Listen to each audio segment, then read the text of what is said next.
Barkanku da warhaka jama'a, barkanku da wannan lokaci. Naku ne Yusuf ya sake dawowa.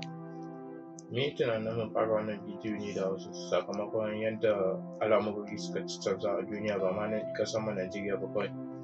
Saboda yanzu wannan na'ura mai ƙwaƙwalwa da muke son yi magana a kanta, a yanzu abubuwa da yawa suna so su koma sai da wannan na'ura mai ƙwaƙwalwa. Idan baka yi amfani da ita ba, nan gaba ma za a barka a baya. To shi yasa muka yi tunani, ta yaya za mu taimaka wa mutane wajen iya amfani da wannan na'ura mai ƙwaƙwalwa, wato ta yaran su na gado, ba wai ta yaran da aka aro ba. Kuma wannan bidiyo kada ku ɗauka ko sai musulmi ko wanda ba musulmi ba, ko ɗan jihata ko ɗan wanda ba jihata ba, kai duk ma inda bidiyon ne ya kai a duniya.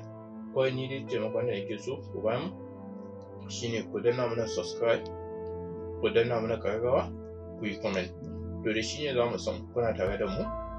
To ba tare da ɓata lokaci ba, za mu shiga gadan-gadan cikin wannan shiri da yardar Allah.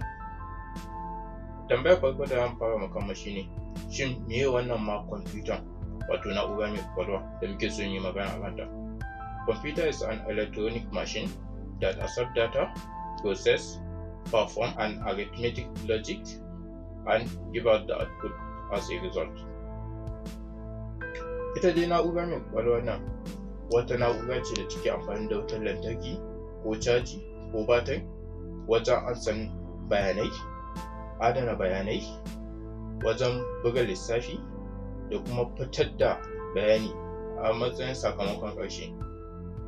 Me yasa za mu ce tana aje bayani? Saboda mene?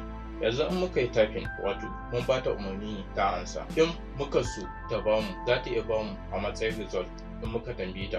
Kuma muka ce ɗaya a haɗa shi da ɗaya, za ta ce mana biyu, ta buga mana lissafi. To shi yasa ake kiran wannan na'ura mai ƙwaƙwalwa.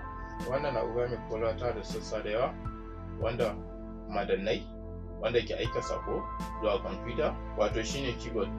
Akwai monitor wanda ke baka dama ka ga hoto ko bidiyo. Akwai speaker wanda ke baka magana a waje. Akwai printer wanda ke taimaka maka kai printing saƙon da ke cikin kwamfuta zuwa zahiri. Akwai scanner wanda ke ɗaukan saƙon zahiri ya tura zuwa cikin kwamfuta. To in dai kuna bibiyan mu zuwa shiri na gaba, za mu iya ba ku details ɗinsu saboda ku san amfanin su da kuma yadda suke aiki. Na gode.